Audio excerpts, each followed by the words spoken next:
Assalamualaikum warahmatullahi wabarakatuh. A'udzu billahi minasyaitonir rajim. Bismillahirrahmanirrahim. Alhamdulillahi rabbil alamin. Nahmaduhu wa nasta'inuhu wa nastaghfiruh. Wa na'udzu billahi min syururi anfusina wa min sayyiati a'malina. May yahdihillahu fala mudhillalah wa may yudlil fala hadiyalah. Asyhadu an la ilaha illallah wahdahu la syarikalah wa asyhadu anna sayyidana Muhammadan abduhu wa rasuluh. Allahumma sholli wa sallim ala sayyidina Muhammad wa ala alihi wa ashabihi wa man tabi'ahu bi ihsanihi ila yaumil qiyamah, amma ba'd. Yang kami muliakan para alim ulama, wabil khusus para guru-guru kita semua, para imam, para ustadz, yang kami hormati ketua pengurus masjid beserta dengan kepengurusannya, yang kami hormati para hadirin semua yang alhamdulillah hadir dalam majelis ini. Hadirin, marilah kita bersyukur kepada Allah atas segala nikmat, rahmat, hidayah yang Allah berikan kepada kita. Atas nikmat-nikmat tersebut, mari kita memuji kepada Allah dengan mengucapkan Alhamdulillahirabbil alamin. Salam dan salawat mari kita haturkan kepada junjungan kita Nabi Agung Muhammad sallallahu alaihi wasallam. Allahumma sholli ala sayyidina Muhammad wa ala ali sayyidina Muhammad. Bapak Ibu yang dirahmati oleh Allah, pada dua pertemuan yang lalu kita sudah membahas bagaimana harganya orang yang menjaga amalan menjadi seorang muadzin.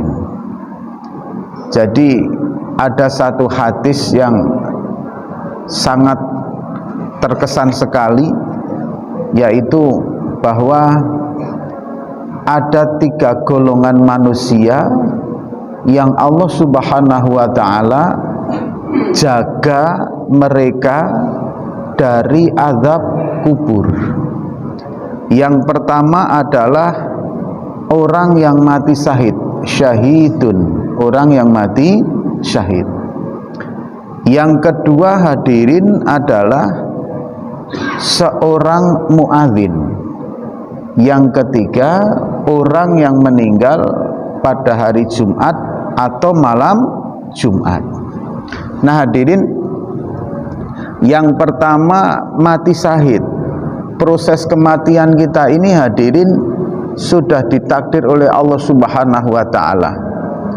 Artinya kita nggak akan pernah tahu nanti di akhir kehidupan kita itu apakah meninggal masuk golongan orang-orang yang syahid atau bukan. Itu kita tidak pernah tahu. Tahu-tahu ya nanti kalau kita sudah meninggal, kan itu Pak ya. Kemudian yang ketiga masalah waktu. Jelas ini adalah mutlak kekuasaan Allah Subhanahu wa ta'ala, yaitu la yastakhiruna wa la yastaqdimuna. Tidak bisa diakhirkan, tidak bisa dimajukan walau saatan, meskipun itu hanya sesaat, karena waktu itu sudah mutlak apa yang Allah tentukan. Bahkan malaikat maut sendiri tidak pernah tahu kapan seseorang itu akan dicabut nyawanya, kecuali setelah diperintahkan oleh Allah Subhanahu wa ta'ala. Nah, artinya hadirin, yang ada wasilah menjemput takdir dengan ikhtiar itu ya muadzin. Maka sangat beruntung sekali bagi bapak-bapak yang gemar menjadi muadzin. Kemudian hadirin, ini secara keutamaan dan secara fikih kemarin kita juga sudah membahas tentang hal yang berkaitan dengan muadzin, termasuk lafal-lafal adzan. Lafal adzan itu yang sering banyak silap adalah ketika mengucapkan kalimat asyhadu alla ilaha illallah lanya itu sering tidak dipanjangkan. Asyhadu alla ilaha. Nah, la ilaha itu salah. Karena lam di situ adalah lam yang harus dipanjangkan yang bermakna nafi, tidak. Asyhadu alla, kalimat negatif. Nah, ini hadirin yang dalam kalimat negatif itu bukan kalimat yang bermakna konotasi jelek buruk, tidak. Kalimat negatif yang kita maksud itu kalimat yang bermakna tidak atau bukan. Kalimat positif yang tidak ada kalimat kata-kata tidaknya, kan begitu Pak. Interrogatif ya kalimat tanya.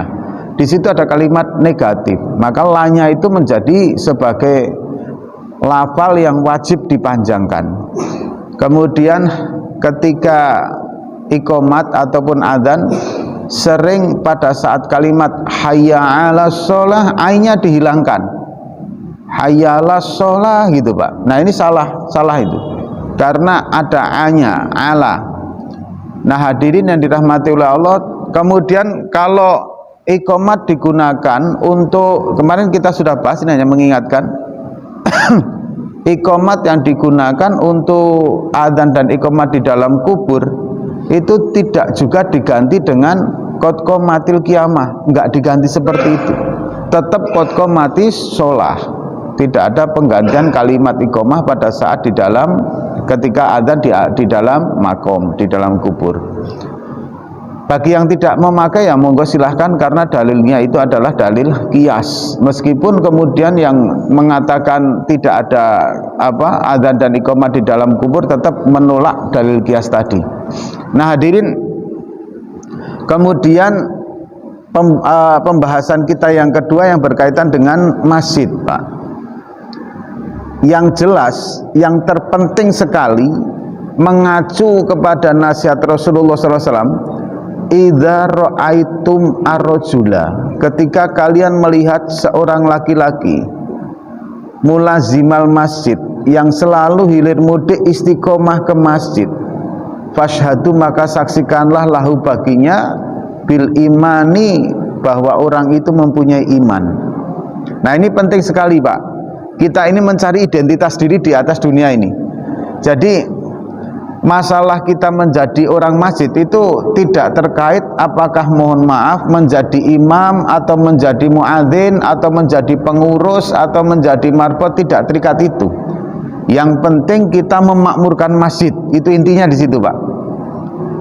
Sholat 5 waktu berjamaah di masjid, ada majelis taklim di masjid, ada, pokoknya di mana-mana itu ada satu usaha sehingga orang itu melihat bahwa label kita itu orang masjid. Itu penting Pak. Kenapa penting? Karena ini merupakan tanda iman. Orang yang ada iman kepada Allah mesti insya Allah akan menjadi ahlul masjid Pak. Sejauh-jauhnya orang itu melangkah tetap akan kembali ke masjid, karena masjid itu baitu kulli mukminin. Jadi masjid itu rumahnya orang beriman, maka orang beriman mesti akan kerasa di masjid Pak. Nah, hadirin yang dirahmati oleh Allah, ini penting sekali, karena dengan adanya kita sibuk di masjid, maka insya Allah akan menjadi seseorang yang punya tanda-tanda keimanan. Maka kalau orang punya tanda keimanan, ini insya Allah nanti ada harapan surga semua. Maka saya berkali-kali sering saya sampaikan bahwa insya Allah ahli masjid itu masuk surga semua. Makanya bapak-bapak ibu semua yang sering datang ke majelis taklim ini, sering datang ke masjid, sholat 5 waktu berjamaah, insya Allah ahli surga semua. Amin ya rabbal alamin. Nah, hadirin, ini yang kemarin kita bahas. Nah, yang akan kita bahas saat ini hadirin adalah kita mulai membahas hal yang berkaitan dengan sholat berjamaah. Nah, ini penting sekali Pak. Jadi sholat berjamaah itu inda madzhab Syafi'iyah, di dalam madzhab Syafi'iyah itu hukumnya hukumnya sunnah muakkadah, sunnah yang sangat dikuatkan untuk dikerjakan, sholat berjamaah.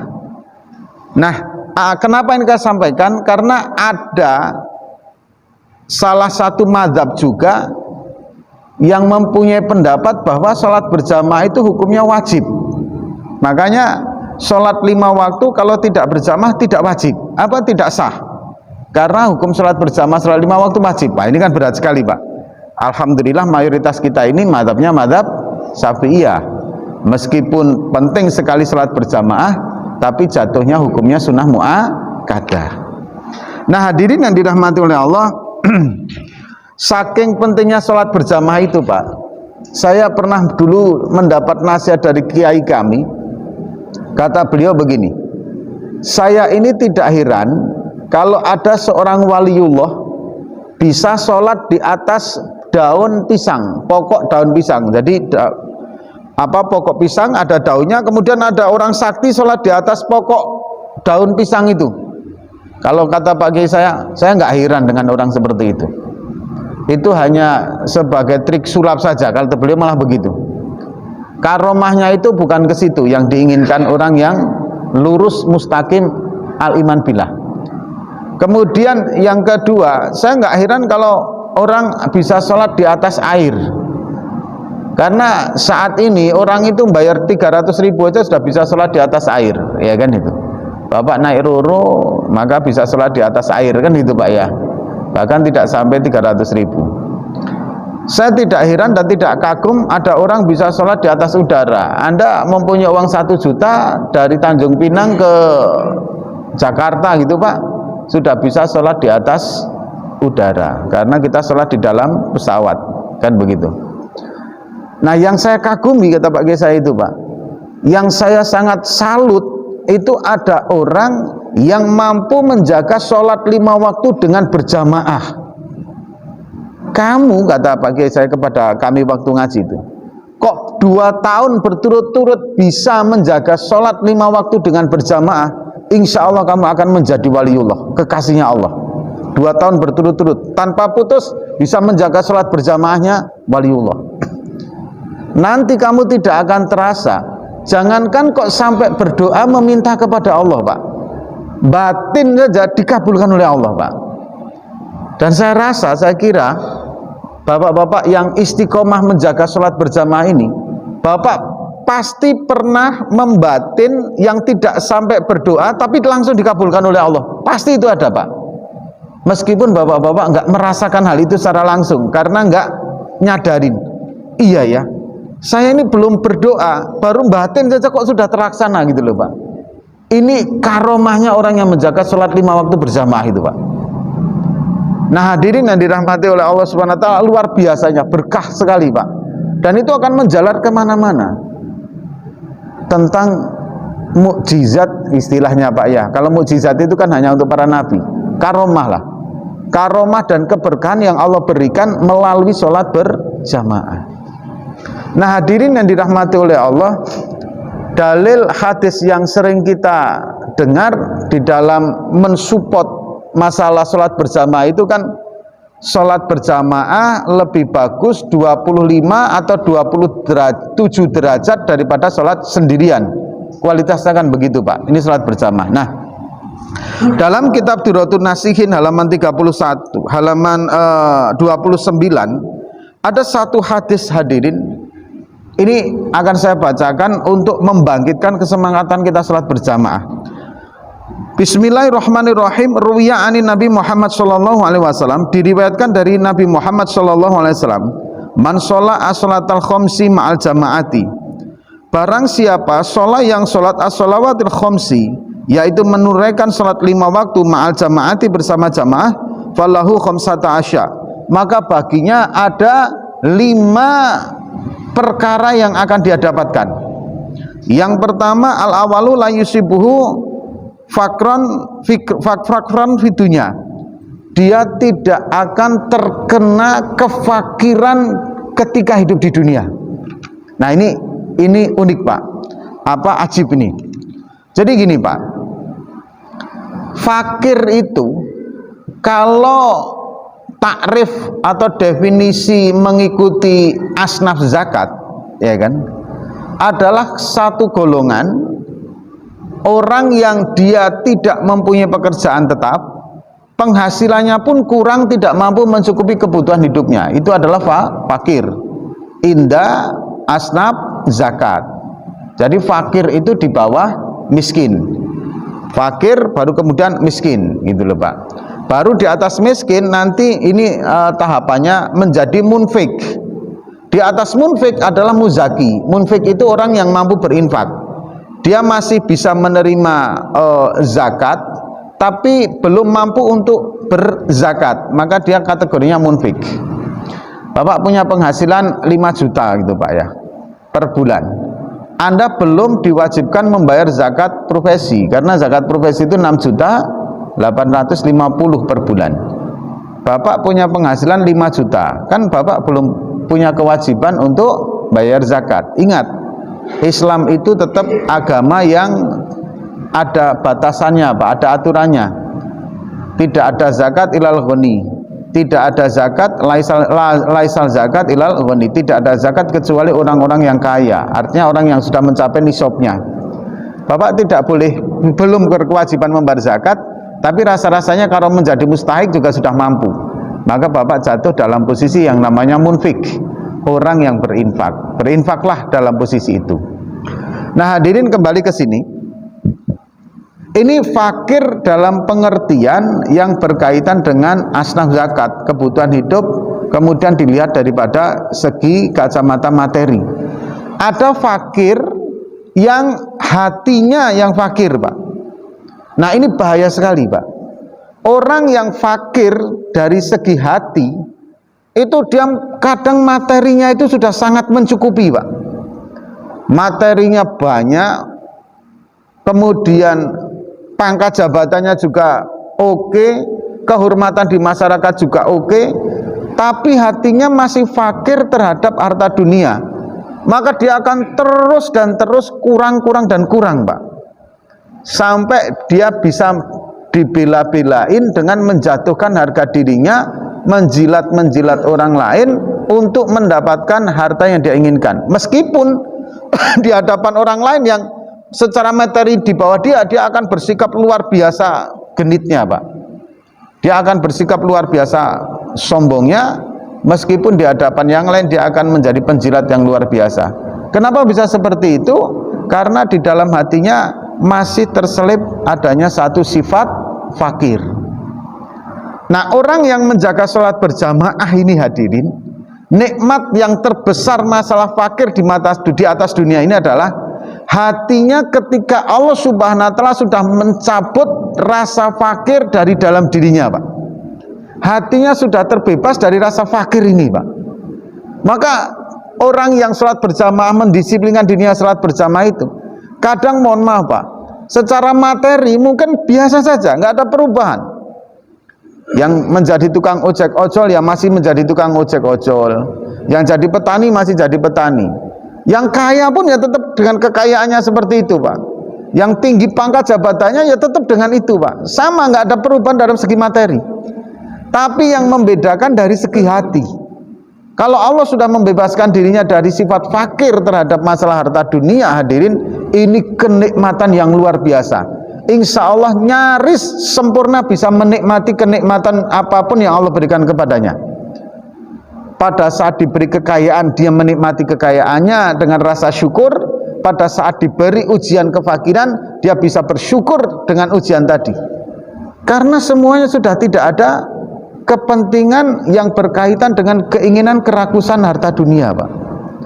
Makanya orang-orang masjid itu Pak, Masya Allah, bangun pagi habis sholat subuh itu nikmatnya Pak.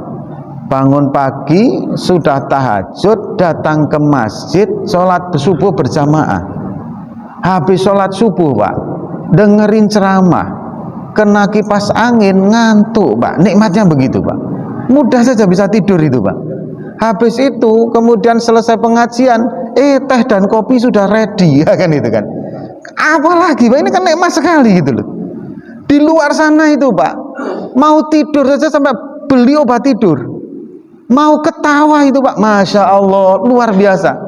Ini cuma dengar ceramah bisa ketawa, kan luar biasa tuh nikmatnya. Itu ahli masjid itu nikmatnya kayak gitu. Habis itu ngopi, habis itu ngeteh. Yang suka ketan ya ada ketan goreng, ya kan? Yang suka getuk ya ada getuk lindri, ada macam-macam itu warnanya itu Pak. Dan itu gratis gitu loh. Habis itu yang rokok ada yang nawarin lagi, wah Masya Allah. Itu nikmatnya luar biasa. Meskipun saya tidak menyarankan merokok ya Pak ya, kan itu kan. Kalau ada yang masih merokok, lanjutkan saja Pak. Nanti kan ada masa di mana jenengan berhenti sendiri merokok, kan itu. Merokok itu kalau diingatkan berhenti itu Pak, sama dengan tukang mancing diingatkan berhenti mancing Pak. Wah, itu susahnya luar biasa. Tapi nanti ketika sudah megap-megap kan berhenti sendiri, kan itu kan. Saya nggak mendoakan jelek, tidak ya, kan itu kan. Baik semua. Karena yang merokok maupun yang tidak merokok, kalau dipastikan meninggal ya meninggal semua itu. Nah hadirin yang dirahmati Allah, itu nikmatnya orang yang menjaga sholat 5 waktu itu Pak. Pagi hari, nanti malam juga begitu Pak. Sholat isya berjamaah, sholat maghrib, habis sholat maghrib dengerin ceramah, ya kan itu kan. Kadang pada saat dengerin ceramah, panitia masjid nyodorin tehnya sama kopinya, ada yang seperti itu Pak. Masya Allah, sudah dengerin ceramah gratis, ada teh kopinya, habis itu sholat berjamaah. Waktu jenengan duduk di masjid itu saja Pak, duduk saja, itu hadirin yang dirahmati oleh Allah, malaikat sudah mendoakan Pak, waktu duduknya saja gitu loh. Hadirin, keuntungan lain orang yang sering duduk di majelis taklim itu Pak. Jadi begini, orang yang duduk di majelis taklim itu namanya akan Allah sebut di kalangan majelisnya para malaikat. Wahai malaikatku, istilahnya begitu Pak.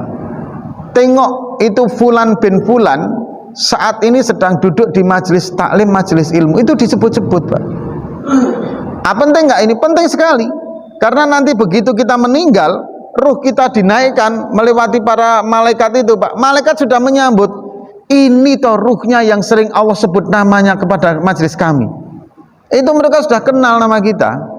Tapi kalau Bapak nggak pernah duduk di majelis taklim Pak, begitu mau masuk ke malaikat, siapa kamu itu? Ya gitu para malaikat Pak, nggak kenal sama kita Pak. Nah kan repot toh ya kan. Nah kita nama-nama kita sudah disebut di kalangan malaikat ketika duduk di majelis taklim. Itu orang yang beriman itu Pak. Orang yang menjaga sholat 5 waktu berjamaah, luar biasa. Saking nikmatnya Allah berikan kenikmatan yang kadang kita meminta saja tidak Pak, tapi Allah beri. Gitu loh. Ini fakir. Tapi ada juga hadirin yang memang fakir dari segi materi, itu Allah cabut. Hadirin, kemarin pada waktu belum melaksanakan sholat berjamaah 5 waktu berjamaah Pak, itu Masya Allah, bekerja apapun kurang terus Pak. Siang jadi malam, malam jadi siang, pokoknya full. Sampai hadirin tidak punya waktu untuk keluarga, sampai tidak punya waktu untuk diri sendiri. Tapi ya kurang terus Pak. Duitnya angsur sana angsur sini, utang lagi akhirnya. Angsur sana angsur utang lagi Pak. Hadirin, tapi begitu menjaga sholat 5 waktu berjamaah bertahap Pak. Tidak langsung seketika juga, bertahap.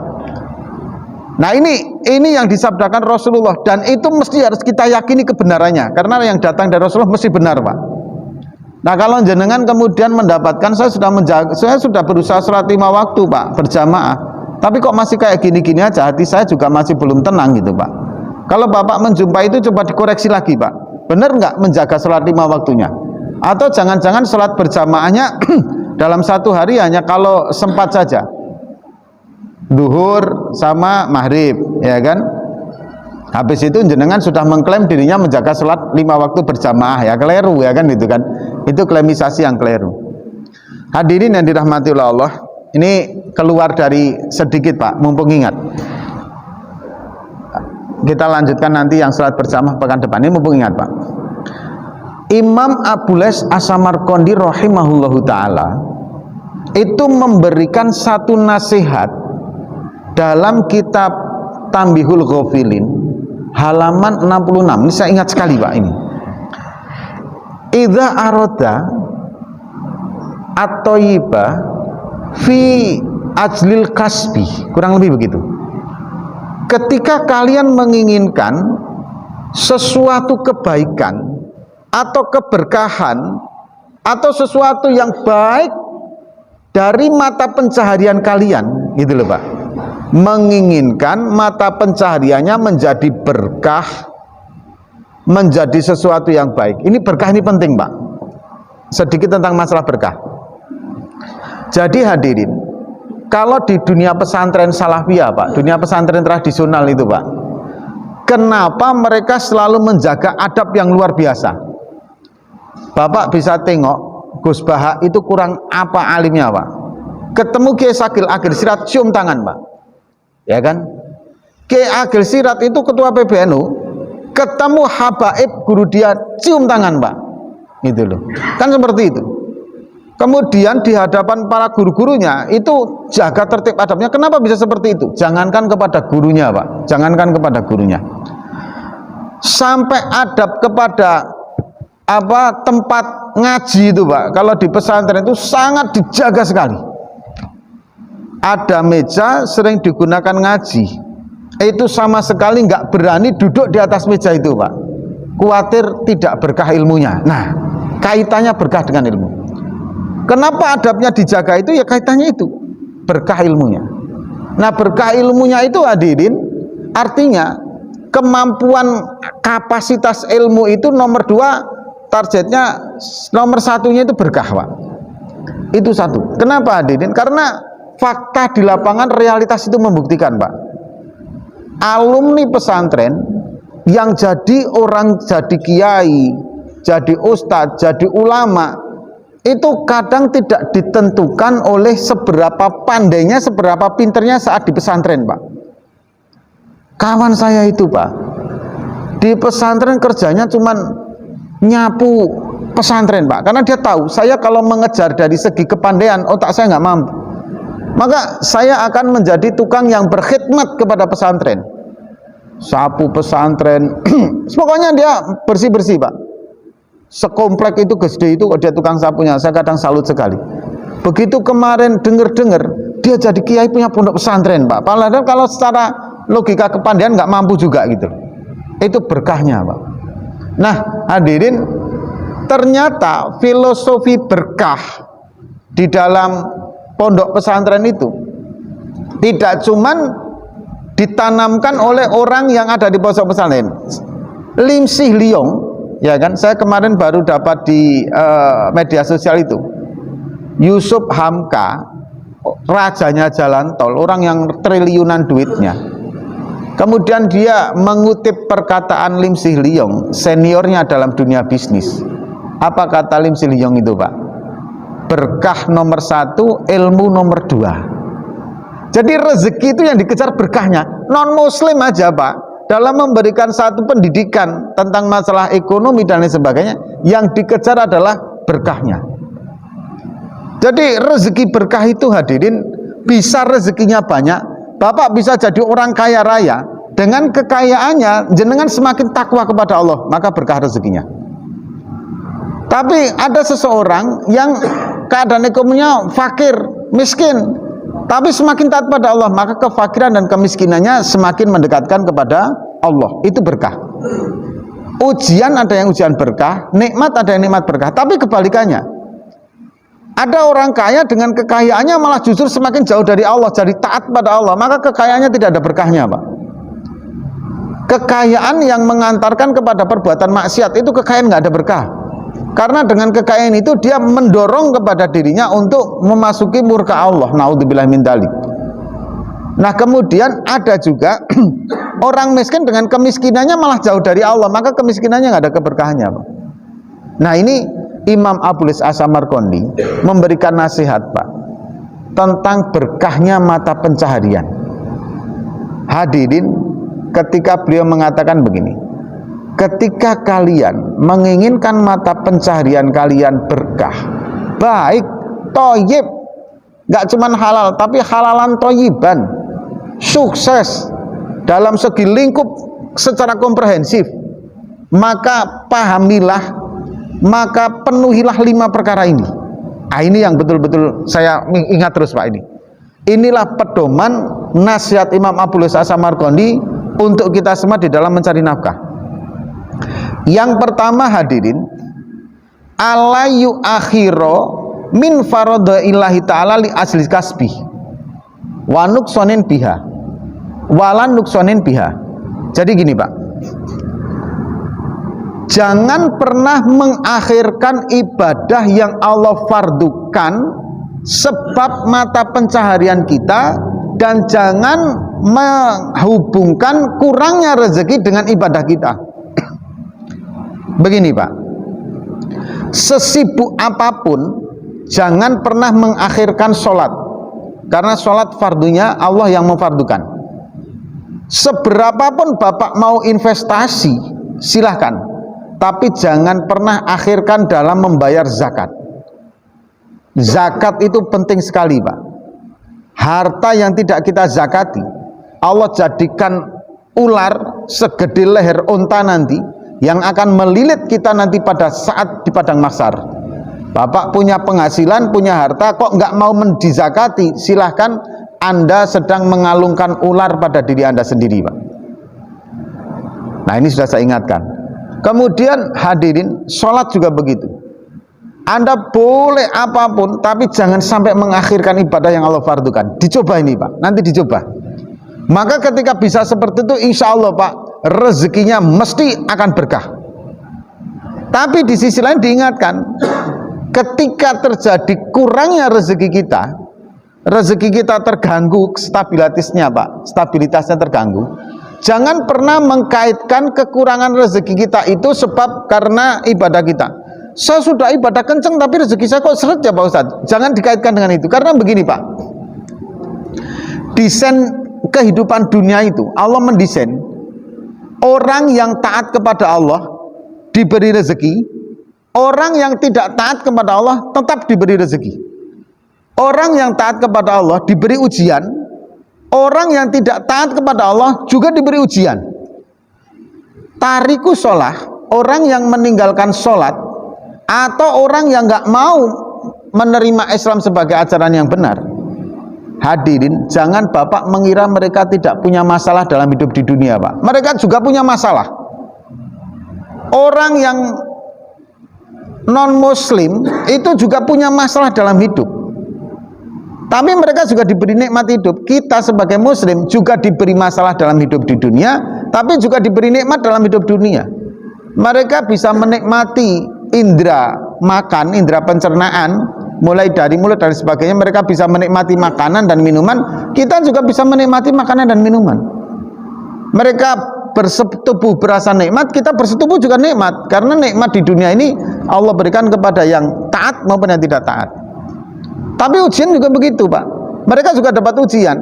Apa yang dikira nggak bisa angsuran itu cuman kita Pak, enggak, mereka juga terlilit hutang juga gitu loh. Itu konsep dunia kehidupan memang seperti itu. Nah hadirin, tapi di sisi lain, ujian bisa menjadi ujian yang berkah, nikmat bisa menjadi nikmat yang berkah. Yang pertama diperhatikan masalah ini, jangan pernah mengakhirkan ibadah yang Allah fardukan sebab kesibukan mata pencarian kita, li ajril kasbi. Yang pertama, orang tua Pak, silahkan jenengan rawat dengan sebaiknya, meskipun pekerjaan kita itu sedang sibuk-sibuknya Pak. Jangankan kok kita masih ikut orang tua. Kalau dalam ayat Al-Quran yang wala taqullahuma ufin itu kan, janganlah kalian mengatakan ufin itu kan. Orang tua itu sudah ikut ke kita, kemudian dia sudah menjadi tanggung jawab kita, itu pun kita tidak boleh sampai mengatakan kepada orang tua. Tapi hadirin, dibalik dari itu semua, orang yang betul-betul mampu merawat orang tua itu luar biasa Pak. Jalan surga Pak. Bapak pokoknya masih beruntung kalau punya orang tua sekarang, yang setiap hari jenengan ganti pempes, yang setiap hari jenengan nyuapin, yang setiap hari jenengan memandikan. Wah, beruntung sekali Pak. Anda akan menyesal nanti kalau sudah tidak ada. Hadirin, itu seperti itu. Nah kemudian yang kedua, ini yang penting lagi Pak, ini penting lagi. Ala yu'da min khalqi ta'ala li asli kasbi. Jangan pernah menyakiti, mendolimi makhluk satupun li ahadin, terhadap satupun min khalqillahi ta'ala, dari makhluknya Allah.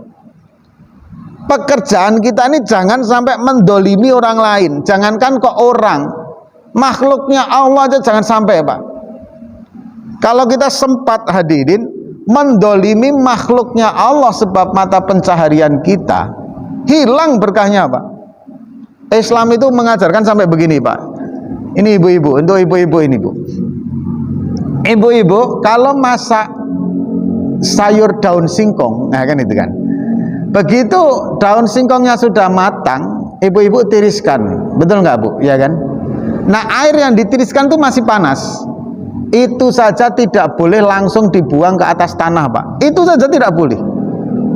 Kenapa hadirin? Karena kalau dibuang ke atas tanah, itu bisa mendolimi makhluk Allah yang ada di atas tanah itu Pak. Ada semut, bayangkan semut nggak salah apa-apa, jenengan siram, jenengan keramasin dengan air panas gitu kan. Itu kalau doanya semut jelek kan repot ya kan gitu. Saya ini nggak apa-apa, nggak tahu apa-apa, tiba-tiba keramasin air panas kayak gini gitu. Ada makhluk Allah yang lain yang tidak boleh kita dolimi. Itu saja dalam Islam diajarkan, apalagi di dalam mencari nafkah. Orang yang mendolimi makhluknya Allah dalam mencari nafkah, hilang berkahnya Pak. Realitas itu membuktikan. Kemarin pada waktu rame-ramenya tambang boksit itu Pak, ya kan, berapa banyak orang atau pihak yang kemudian ikut sibuk dalam masalah tambang boksit ini Pak. Tapi begitu dihajar, kemudian reboisasinya nggak jalan, dia tinggalkan, kemudian main buruk oknum-oknum ini, sehingga tidak kemudian membangun kembali apa yang sudah dia ambil dari situ. Hadirin, habis tambang, habis juga duitnya Pak. Kenapa? Karena menyakiti makhluk Allah. Begitu pula dengan proyek dan lain sebagainya Pak. Berapa banyak kontraktor pemborong yang dia lari meninggalkan anak buahnya tanpa sepeser gaji pun. Hidupnya nanti lebih sengsara daripada tukang itu sendiri Pak. Dari anak buahnya dia dolimi Pak. Konsepnya seperti itu. Bapak jualan, monggo silakan, tapi jangan sampai mendolimi pedagang yang lain. Yang lain jual 10.000, Bapak hantam 9.000. Kan dolim tuh Pak, ya kan itu. Sehingga jatuhlah harga, kan repot semua akhirnya kan itu kan. Padahal Bapak jangankan jual 10.000, jangan 9.000, Anda jual 12.000 pun, itu sistem dagang itu begini. Tidak perlu kita berlomba-lomba dengan menstabilkan seberapa murahnya harga kita Pak. Semua sudah ada segmen pasarnya. Yang menjual murah juga ada segmen pasarnya, yang menjual mahal juga ada segmen pasarnya.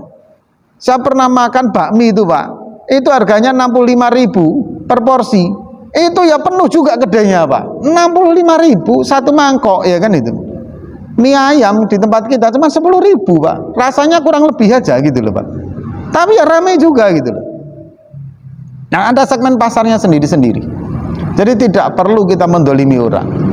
Karena hadirin yang dirahmati oleh Allah, dosa itu terbentuk karena 3 hal Pak. Dosa yang mengantarkan kita kepada murka Allah itu terbentuk dari 3 hal. Yang pertama, meninggalkan apa yang Allah perintahkan. Yang kedua, menjalankan atau melakukan apa yang Allah larang. Ini relatif lebih mudah tobatnya. Bapak tinggalkan perilaku itu, kemudian betul-betul bertobat, insya Allah diterima tobatnya. Yang ketiga ini yang bahaya Pak, mendolimi orang lain Pak, zalim terhadap orang lain, maka doanya hadirin yang dirahmati oleh Allah Subhanahu Wa Taala dari orang yang terdolimi itu tidak ada hijab Pak. Dan berapa banyak fakta realitas lapangan itu membuktikan itu Pak. Peristiwa Karbala Pak, peristiwa Karbala, Sayyidina Husain radhiyallahu an itu dipenggal kepalanya Pak, diletakkan di atas meja. 4 tahun kemudian yang memenggal dan yang meletakkan di atas kepala itu Pak, kepalanya dia itu hadirin diletakkan di situ Pak. 4 tahun kemudian. Seperti itu. Mandolama dulim, barang siapa yang berbuat kedoliman mesti dia akan didolimi juga Pak. Bahkan kalau kata guru saya itu, hati-hati terhadap perbuatan dolim. Sekali kamu berbuat dolim kepada orang lain, maka kamu tidak akan pernah mati sebelum merasakan kedoliman yang sama. Bebannya, bukan jenis bentuknya, tapi bebannya akan sama. Kalau hari ini Pak, kita kemudian didolimi orang lain, disakiti orang lain, jangan salahkan orang yang mendolimi kita. Coba jenengan koreksi, boleh jadi dulu perilakunya sering mendolimi orang lain. Ini bahaya sekali Pak. Yang kedua, kemudian yang ketiga hadirin yang dirahmati oleh Allah Subhanahu Wa Taala adalah Jangan pernah overload di dalam bekerja, memaksakan diri dari batas kemampuan dirinya dalam bekerja. Tubuh, pikiran, mental, psikologi, semuanya mempunyai batas ambang maksimalnya, Pak. Kalau kita kemudian dipaksakan, ada orang yang demi mengejar ini memaksakan diri, Pak. Minum suplemen agar selalu jos di dalam bekerja. Hati-hati, Pak. Kita ini tidak cuman badan kita ini juga ada haknya yang harus kita tunaikan. Badan itu juga, psikologi kita juga punya hak untuk dibahagiakan. Tubuh kita juga punya hak untuk dibahagiakan. Tubuh kita ini bukan satu mesin yang kita paksakan untuk terus-menerus menghasilkan uang, bukan itu. Kalau kita terlalu overload di dalam pekerja, naudzubillah min dzalik, harta kita kumpulkan, tapi nanti naudzubillah min dzalik bisa-bisa hanya habis untuk berobat, menjaga kesehatan aja, Pak. Kalau sudah seperti itu, apa gunanya hartanya, Pak? Makanya hadirin, ini nasihat Imam Abdul Samarqandi secara komprehensif. Anda boleh bekerja, silahkan bekerja. Bekerja tekun, semangat, silahkan. Tapi ukur dengan kemampuan badan Anda. Semuanya putar batas ambang maksimal. Jangan sampai nanti ketika harta yang kita kumpulkan sudah terkumpul, hartanya banyak, kita nggak bisa manfaatin. Hanya sibuk untuk berobat ke sana kemari, ini bahaya. Ya kalau sekali-kali sakit wajar, Pak. Badan itu bahkan dalam nasihat yang lain, Imam Abdul Samarqandi itu mengatakan, kalau kamu punya badan kok 40 hari nggak pernah ada rasa sakitnya, maka hati-hati, bisa-bisa badan kamu nggak ada berkahnya. Malah begitu, Pak. Karena sakit itu memang bagian dari kehidupan kita untuk melebur dosa kita. Jadi kalau jenengan dalam 40 hari itu kok kadang pusing-pusing sikit, mumet-mumet sikit, demam-demam sikit, ya alhamdulillah, berarti badan Anda penuh dengan keberkahan, penuh dengan kebaikan. Tapi kalau sudah dapatnya rezeki dari jalan yang haram, keluarnya juga dari jalan yang haram, badannya sehat semua, jenengan nggak pernah taat, wah itu bahaya malahan, Pak. Bisa-bisa itu istidrot. Ini yang ketiga, jangan pernah memaksakan di ambang batas maksimal dari kemampuan psikologis mental kita, kemudian kesehatan kita, kemampuan badan kita, ada ukurannya. Kemudian yang ketiga, yang keempat, hadirin yang dirahmati oleh Allah, alayak sudah, jangan pernah mempunyai target di dalam tujuan, di dalam mata pencarian itu untuk begini, Pak, ayak sudah, hendaklah mempunyai target tujuan di dalam masalah pekerjaan itu istighfafan li nafsihi wa iyalihi, untuk menjaga marwah, untuk menjaga harga dirinya dan keluarganya, agar jangan sampai kekurangan dan meminta-minta dalam masalah kebutuhan hidup. Tapi wa'ala yaksuda, dan jangan mempunyai maksud di dalam masalah ketika bekerja tadi, tujuannya adalah lijam'i wal kasroti, untuk menumpuk-numpuk harta dan untuk memperbanyak harta. Kalau tujuan hidup kita, tujuan kita bekerja untuk menumpuk-numpuk dan memperbanyak harta kita, Pak, mohon maaf, tidak pernah akan merasa cukup hati kita. Karena Rasulullah sudah mengingatkan, manusia itu andaikan diberi satu lembah emas, dia pasti akan mempunyai lembah emas yang lain. Kan itu, Pak. Jangankan kok mempunyai duit yang nyata, Pak, menghayal aja kadang kita masih rakus, Pak, menghayal. Saya ada cerita ini, Pak. Kawan saya 2 orang ini lagi menghayal, Pak. Ini lagi menghayal posisinya. Saya ajak bapak-bapak juga pagi-pagi ini menghayal juga, Pak. Ya kan ini. Andaikan kita punya uang 300 juta, Pak. 300 juta itu kan gede tuh, Pak. Andaikan Bapak tiba-tiba keluar dari masjid ini, di sana ada orang pakai mobil tiba-tiba ngomong, "Pak, mohon maaf, ada paket untuk Bapak." Begitu dibuka, di dalamnya uang 300 juta, Pak. Ya kan? Kira-kira apa yang akan Bapak buat, Pak, dengan uang 300 juta?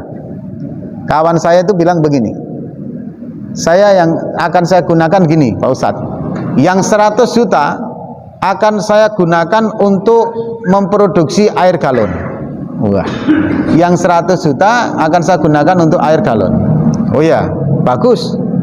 Kemudian yang 100 juta saya akan gunakan untuk membeli mobil. untuk mengantarkan air galon. Wah, bagus sekali sebenarnya. Nah, kemudian kalau Pak Ustadz buat apa?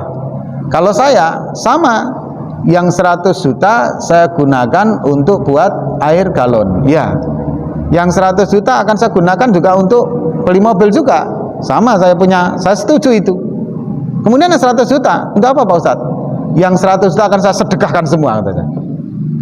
Kata kawan saya, waduh Pak Ustadz, sedekah kok banyak-banyak sih? Banyak nggak pas sedekah 100 juta itu Pak? Anda punya 300 juta, sedekahkan 100 juta. Gimana Pak? Boleh nggak Pak? Ya kan? Pak Ustadz kok banyak sekali sedekah 100 juta? Jangan 100 juta lah Pak. Jadi berapa? Ya 20 juta aja sudah cukup. Saya langsung tepuk pundaknya, Mas, Saman itu ngayal aja bakhil. Baru ngayal aja udah bakhil gitu kan. Apalagi kalau uang beneran. Nanti kalau habis gimana Pak? Ya tinggal ngayal lagi gitu. Kan ngayal aja kok bakhil sama gitu. Ini manusia itu gitu Pak. Coba bayangkan, jenengan punya uang 1 miliar. Saya bilang, Pak, andaikan saya punya uang 1 miliar. Saya minta sedekah untuk pondok pesantren saya 500 juta, boleh nggak? Saya yakin jenengan jangan 500 juta Pak. Ngayal aja jenengan bakhil, bayangkan Pak, ya kan itu. Itu rakusnya manusia kayak gitu. Jangankan Pak punya lembah emas 1 yang real, baru menghayal aja kita udah bakhil Pak. Luar biasa kan? Kita ini seperti itu Pak. Nah hadirin yang dirahmati Allah, begitu juga dengan mata pencaharian kita. Bapak punya mata pencaharian, kok niatnya ngumpulin duit, ngumpulin harta, nggak bakalan pernah puas Pak. Sebelum nanti jenengan baring di atas tempat tidur yang bantalnya tanah. Kalau sudah bantalnya tanah di sini bulat-bulat, itu baru selesai Pak. Tapi kalau belum Pak, Masya Allah, boro-boro punya duit asli, ngayal aja, masih bahil kita ini kok, ya kan itu kan. Hadirin, kalau nasihat Gus Baha itu malah bagus sekali. Bersedekahlah ketika Anda miskin.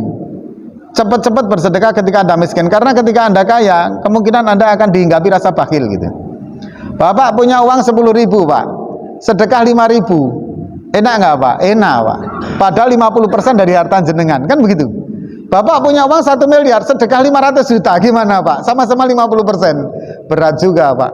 Jangankan 500 juta yang real, yang tadi ngayal aja masih dikatakan jangan 100 juta lah Pak Ustadz. 20 juta saja.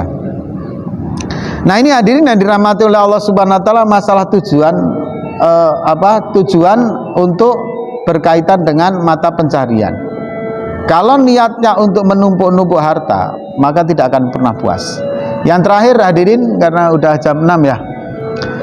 Yang terakhir adalah ketika kita mempunyai atau mendapatkan rezeki, ya Pak ya, jangan memandang terhadap mata pencaharian kita. Pekerjaan kita ini hanyalah asbab menjemput rezeki. Sedangkan rezeki itu dari Allah. Maka ketika mendapatkan rezeki, pandanglah yang memberi rezeki. Jangan memandang kepada mata jenis pencaharian kita. Kenapa hadirin? Karena begini, kalau kita mendapatkan rezeki, kemudian kita memandang yang memberi rezeki, maka dapat rezeki berapapun bersyukur Pak. Sekarang begini Pak, Bapak diberi uang 10.000, tapi yang memberi Pak Jokowi misalnya itu presiden, dengan Bapak diberi 100.000, sama yang memberi Pak Jokowi. Maka ketika Anda mengatakan, memandang yang memberi seorang presiden, Anda diberi 10.000 maupun 100.000, Anda akan tetap bangga Pak. Karena yang memberi adalah presiden, kan itu. Apalagi ketika yang memberi, yang menciptakan presiden, yang memberi rezeki untuk jadi presiden, maka hadirin, Anda akan jauh lebih bangga ketika mendapatkan rezeki dengan memandang yang memberikan rezeki adalah Allah Subhanahu Wa Taala. Mesti bersyukur, berapapun bersyukur. Tapi kalau jenengan kok memandang rezeki itu yang memberi pekerjaan, satu, tauhidnya sudah rusak. Yang kedua, mesti kecewa ketika dapat sedikit Pak. Tidak akan bersyukur. Maka hadirin, berapapun rezeki yang kita dapatkan, pandanglah yang memberi rezeki. Ini nasihat Imam Abdul Samarqandi terhadap masalah kita yang berkaitan dengan ketika kita bekerja. Semoga kita bisa mengamalkan dan semoga kita semua mendapatkan rezeki yang berkah dari Allah Subhanahu Wa Taala. Amin, amin ya Rabbal Alamin. Hadirin, ini yang bisa kami sampaikan. Ada benarnya dari Allah, ada silap salahnya, kami mohon maaf yang besar-besarnya. Kita tutup dengan doa kifaratul majlis. Subhanakallahumma wa bihamdika asyhadu an la ilaha illa anta astaghfiruka wa atubu ilaik. Wassalamualaikum warahmatullahi wabarakatuh.